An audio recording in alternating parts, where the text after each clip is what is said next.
At the heart of the Passover rituals, along with the prohibition of eating chametz, all leavened products, and along with the Passover Seder and the mitzvah of Zechirat Yetziat Mitzrayim, the retelling of the Exodus story as recorded in the book of Shemot, this week's Perashat speaks of a sacrifice that was brought in the Beit Hamikdash on the eve of Pesach, the Korban Pesach, known as the Paschal Lamb.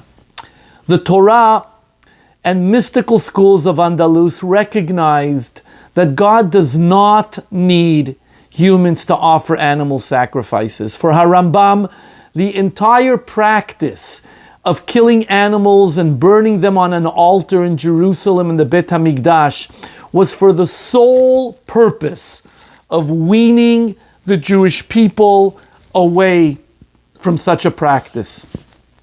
This approach was not new to Rambam and was certainly not considered radical in his circles. The prophets in the Tanakh, such as Shemuel, Hosea, Amos, Micha, Yeshayahu, and Yirmiyahu, all castigated the Jewish people who erroneously believed there was some intrinsic value in bringing sacrifices to the Beit Hamikdash.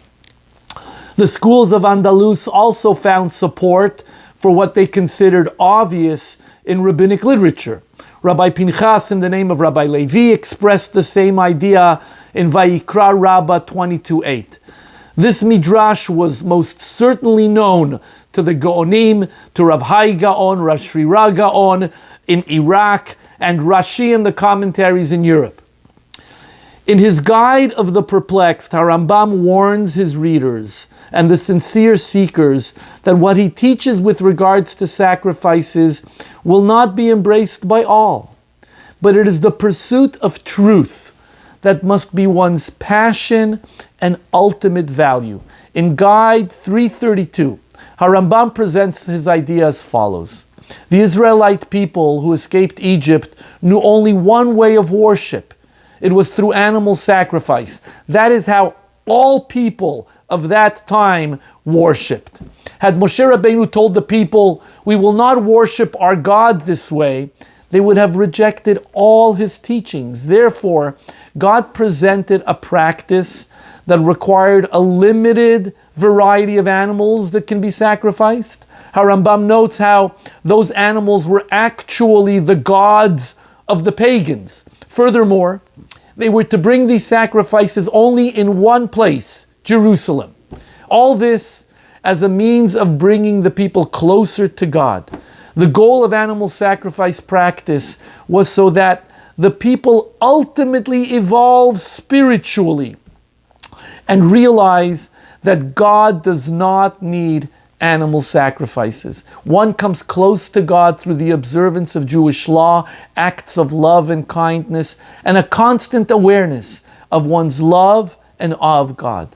Avraham Avinu discovered God. In response, God entered into a covenant with Avraham. God promised to make Avraham the father of a great nation. He also promised protection and blessing.